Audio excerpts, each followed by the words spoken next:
국정원이 캄보디아 범죄 단지에 가담한 한국인 규모가 최대 2,000명으로 추산된다고 밝힌 가운데 한국과 캄보디아 경찰의 수사 공조가 더욱 확대될 전망입니다.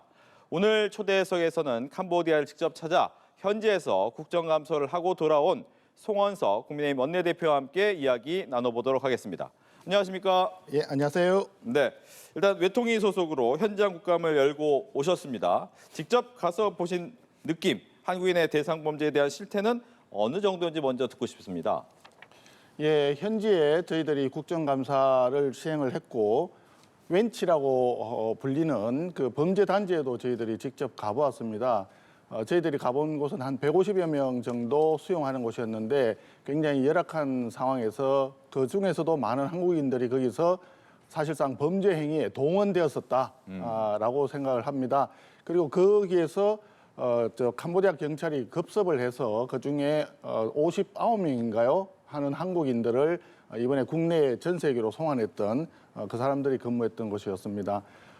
한국 그 내에 우리 국내에 있는 조폭들하고 상당 부분 연계가 되어 있다라고 하는 것은 현지에서도 많이 알려져 있는 사실인 것 같습니다.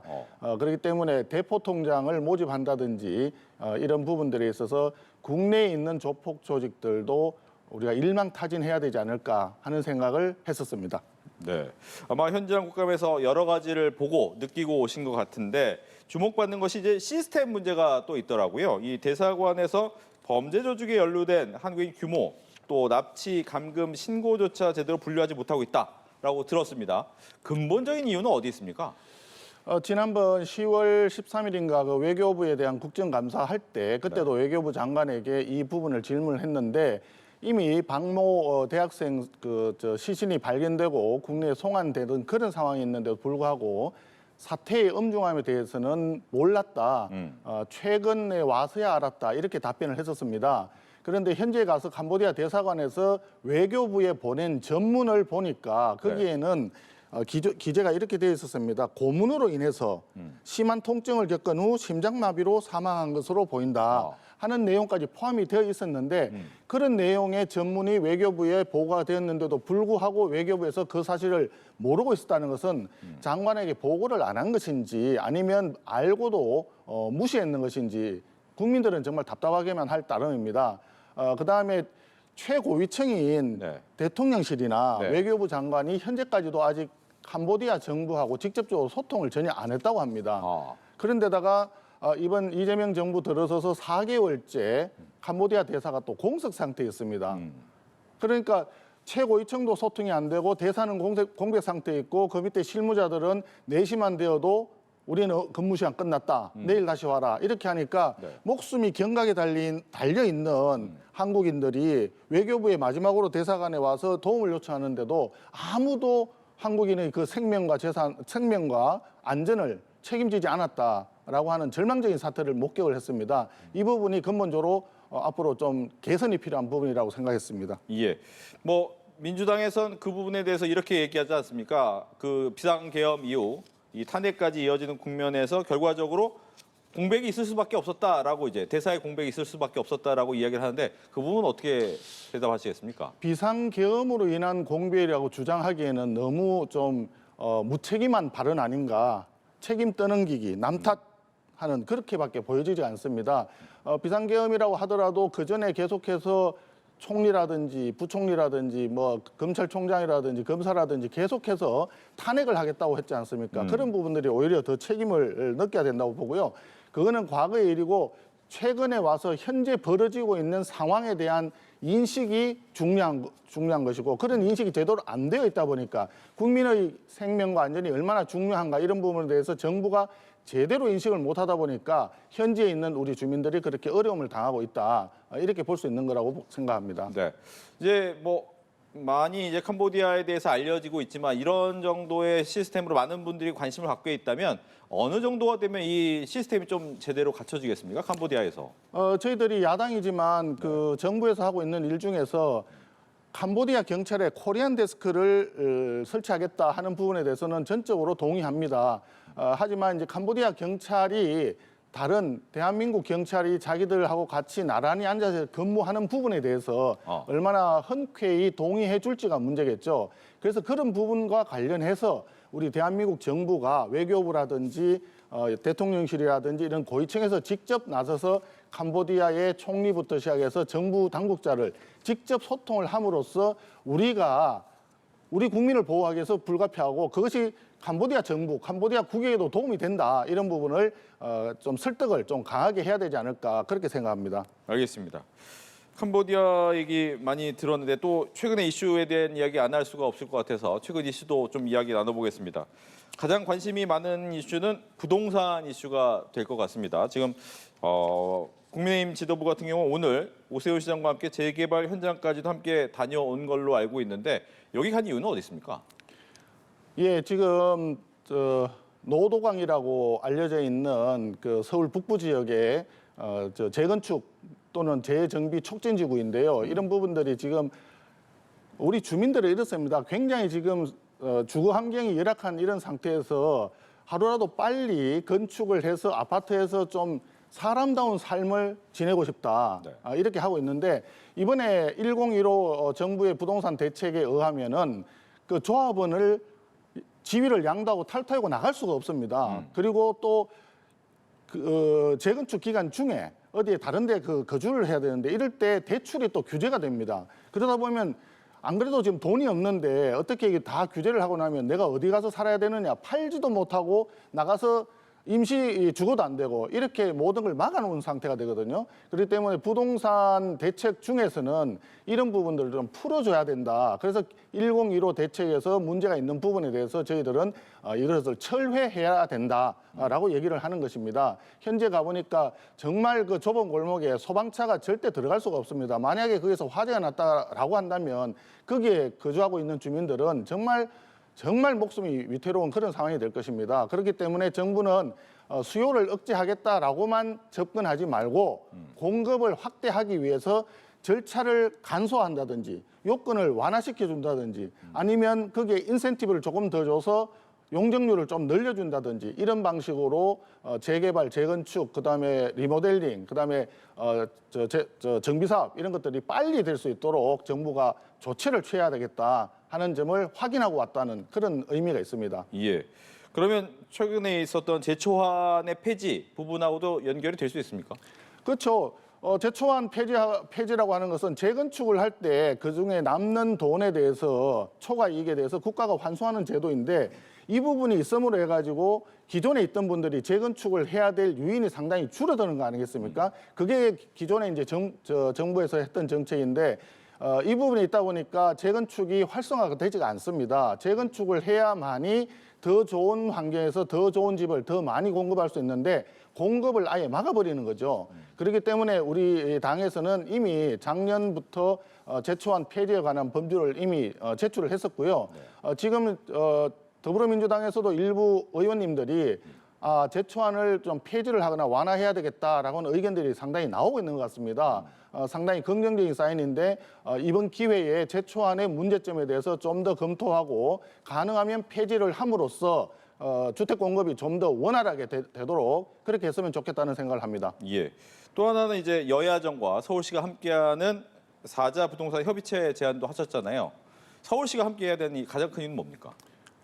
지금 가장 중요한 것은 전국에 걸쳐서 모두 주택이 부족한 것이 아닙니다. 지역에 따라서 다르겠지만 일부 지방에서는 미분양이 상당히 많이 늘어나고 있습니다. 그러니까 미분양이 있는 지역에 대해서 주택 공급을 늘릴 이유가 없겠죠. 지금 현재로서는 서울이 가장 주택이 부족한 상태이기 때문에 서울의 주택 공급을 확대해야 된다.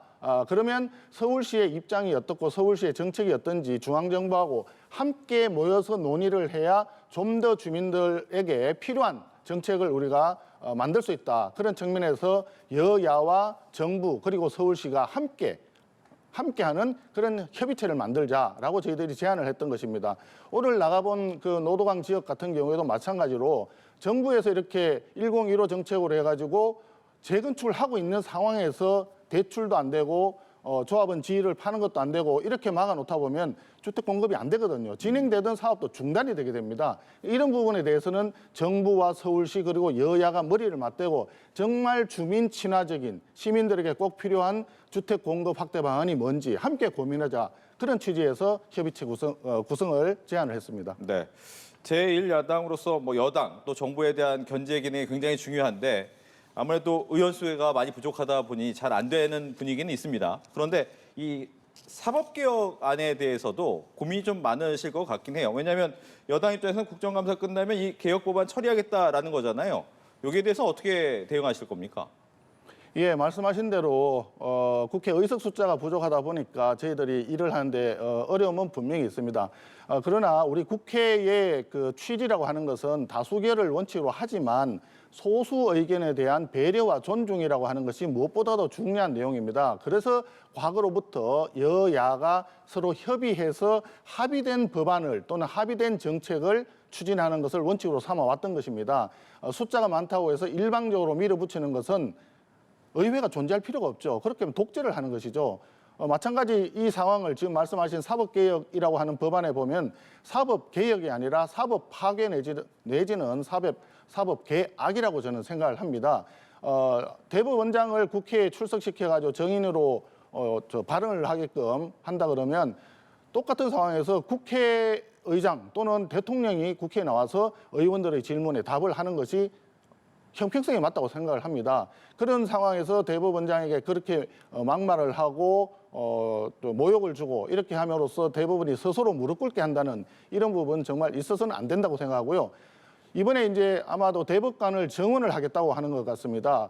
과거에 다른 나라들도 보면 대법관 숫자를 늘려서 그 대법관에다가 정권이 원하는 입맛에 맞는 사람을 대법관으로 임명함으로써 결과적으로 사법부를 완전히 장악을 하게 되는 그것이 독재 아니었겠습니까? 지금 우리나라에서 그런 일이 벌어지고 있다는 것을 국민들이 목도하는 것은 너무나 안타깝고 가슴 아픈 일입니다. 이런 사법 개악, 사법 파괴 이런 법안에 대해서는 당연히 국민과 함께 막아야 된다라고 생각을 하고 또 사법부를 구성하고 있는 법관들도 이 부분에 대해서는 과거와 같이 중립적인 생각이 아니라 적극적인 생각으로 사법부의 독립을 스스로 지킨다 하는 측면에서 이 문제를 바라봐 주기를 당부드리고 싶습니다. 알겠습니다. 이제 지방선거 얘기하겠습니다. 약 7개월 정도 남았습니다. 내년 한 6월 정도 되니까요.